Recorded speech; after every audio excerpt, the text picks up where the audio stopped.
Where's all this coming from? I'm sorry if I'm such a fucking burden on your life. I'm sorry, you know, that I want to relax at the weekends. Some of us have to work 12-hour days, don't have the luxury of swanning around freelance. Joe.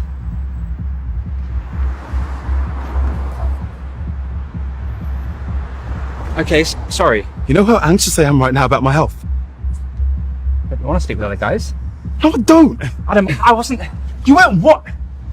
I wasn't sober. God, Joe. I didn't think you were a junkie too. Junkie? Adam, I work in clubs. How do you think people have fun?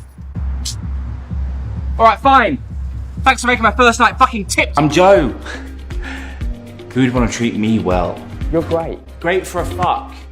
Great for being at the end of a Grindr profile. Great for confessing your life story to at a chem party and then never texting you again. Yeah, maybe Matt's not perfect, but at least he wants me.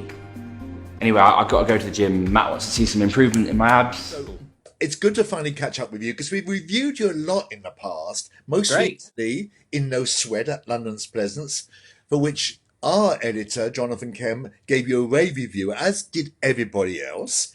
So congrats on that, Denholm, and that you're still in that. So can we start with you telling us what No Sweat is all about? So No Sweat is a play about the LGBT homeless crisis, but interestingly enough, set in saunas. So it's or set in a sauna. It's exploring the fact that different types of LGBT people who are become homeless, whether that's because of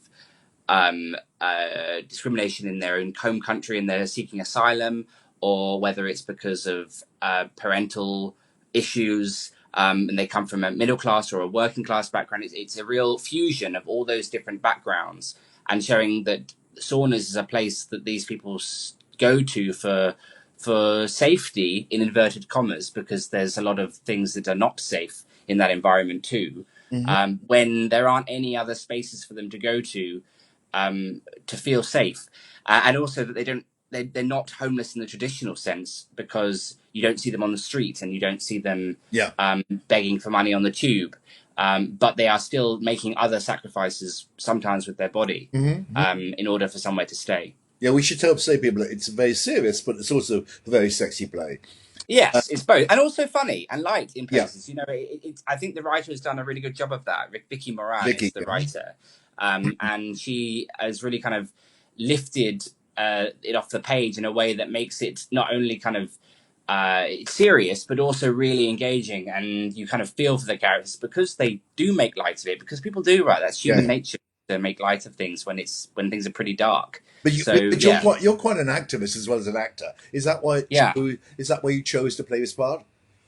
So the part chose me, and that's the first time in my career this has happened. That I was approached by Vicky, who said, I'm really interested in this subject, and I had done a article with BuzzFeed about LGBT homelessness, the fact that I had been homeless, and the things that I had done in that period, which involved going to saunas or sleeping around people's houses just for somewhere to stay, and you know, it would be kind of a sex for rent kind of situation.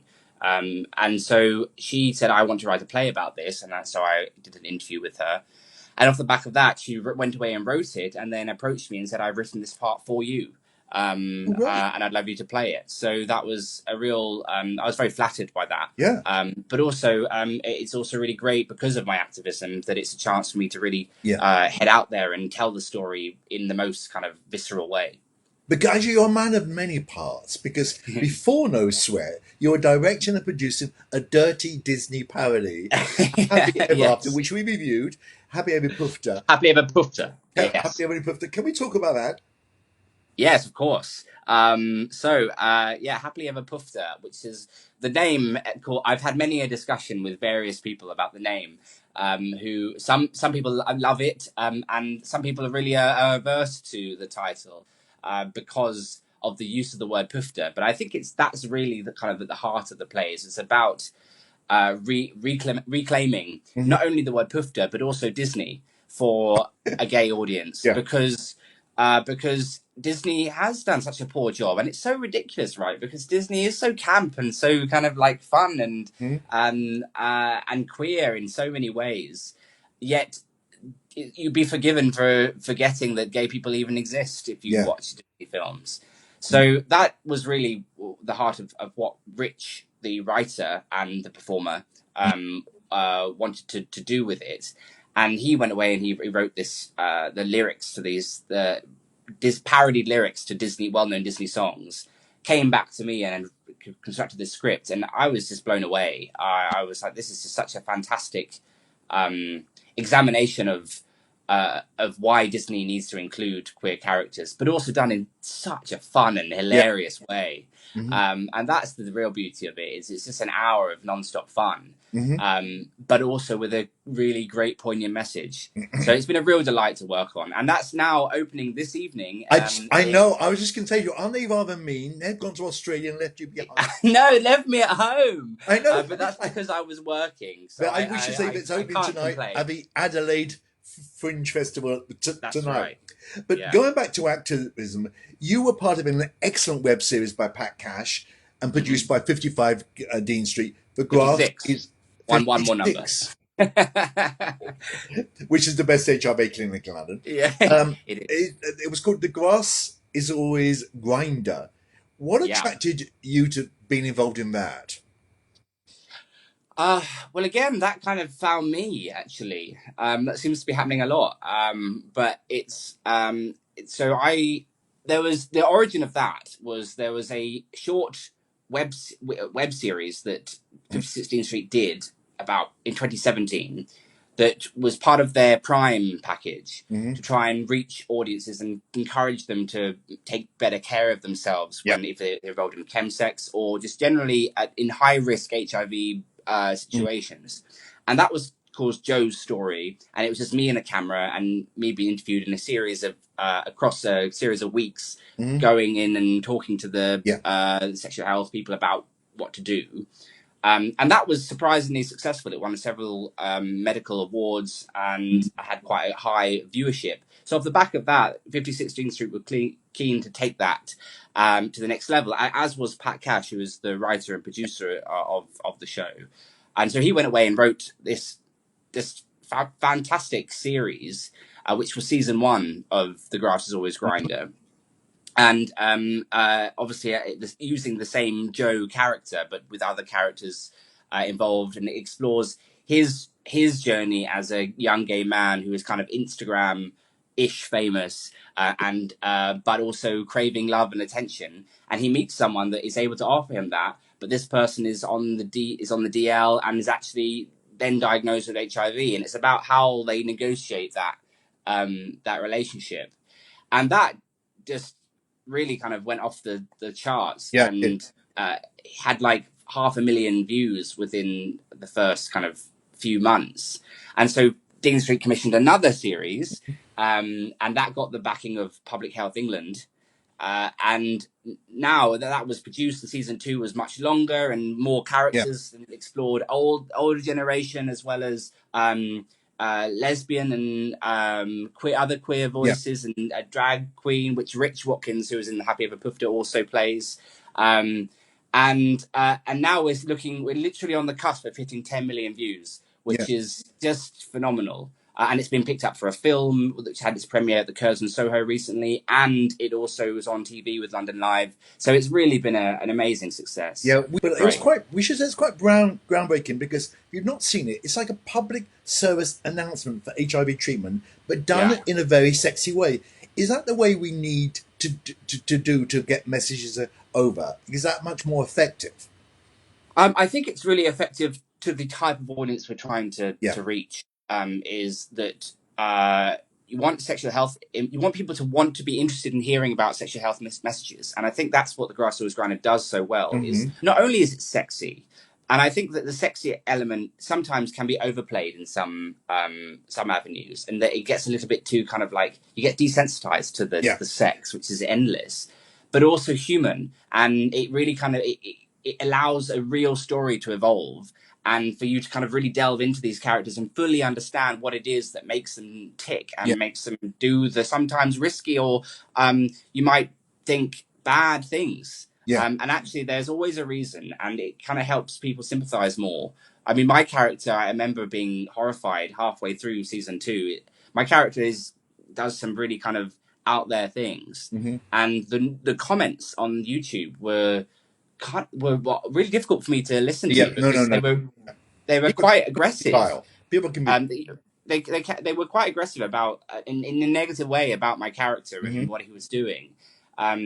But then it was amazing that then the final few episodes, the comments started to be, oh, I understand now, I get it, I understand why you're like this. And I think that is the key is understanding what it is and compassion, and that is the key thing for unlocking stigma, which I think is the main target. We're talking about controversy and talking about Cash. You were also in his brilliant CHEMSEX monologue. I was playing a character called Nameless. Yeah. Can we talk about that experience for you? Because as a gay man, if you've not actually physically done the CHEMSEX thing, that must be quite an eye opener for you too as an actor. It would have been if I hadn't actually done it. Okay, this something goes X-rated. I mean, now. I've never shied away from this. So like I say, I'm very open about my homeless period, and I did what I could to survive in that period.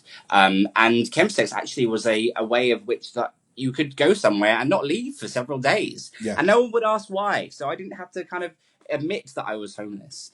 So I spent a good deal of my after I just came out at these kind of parties, sometimes just for somewhere to sit and stay. And obviously there'll be other things that involved that, and it ended up getting a bit too intense because of the drug use, and I had to that was a big process of undoing that when I stopped being homeless. CHEMSEX is an eye-opener, but for me it was more, again, sharing a story that I think is really, really important that people know about. They also went to play Adelaide Festival. Did they take you this time? Again? No, I didn't go either time. Oh my god.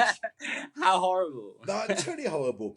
But Denholm, you seem to be the epitome of an actor-director that has made a very successful career in queer theatre. Are you an exception, or is queer theatre so healthy in London now that others can and do succeed like you? I think they can, and I think there is plenty of opportunities for queer theatre, for actors to emerge into queer theatre. But I made it I was a real kind of like, right, this is what I want to do. Yeah. And I've now got to the point when that has really paid off, I think. But on top of that, obviously I want to do other things, and I'm now at the point that I'm actually really interested in exploring other avenues and seeing what other work that my most recent film, for example, feature film, which comes out very soon, I play a kind of Jack the Lad straight guy who is kind of playing the women, which is a big curveball for me. So I think yes, it is absolutely possible. But I think the big things that people are afraid of it defining their career, and I think people should worry about that less, is that you use it as a way. It's important that we tell these queer stories, and you should be really proud of that. And you should go out there and do it. But then that doesn't mean that you're not going to be able to play other roles after. You just have to make sure that you promote yourself, and sometimes it means really working hard to go out for those jobs and making sure you get them.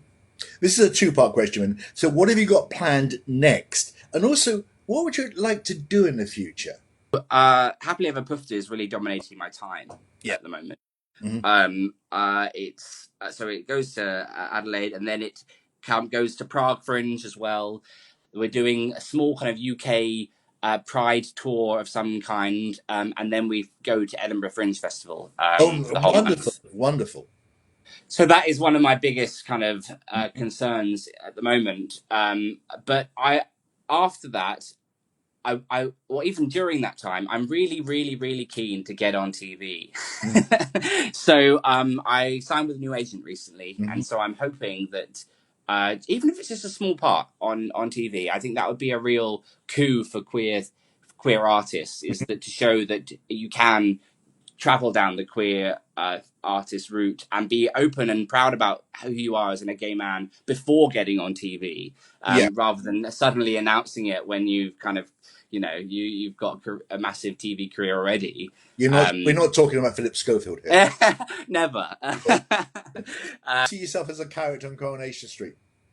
Absolutely. I'd love to do that. I'd love to do a soap. I'd love to do anything that kind of is not that's through the ceiling. Through the kind of perceived queer ceiling. And that would be, for me, not only a great statement but also fantastic for my career. Yeah, totally. And maybe one day you'll get to Adelaide. Yeah, one day. Thanks for talking to us, because I know it's Valentine's Day. If we call it this, you'll have to have your lunch, and then you've got to go and work at the theatre. So good luck with the rest of the run on No Sweat, and thank you. I'm glad we caught you at last. Great, thank you so much. Okay, bye.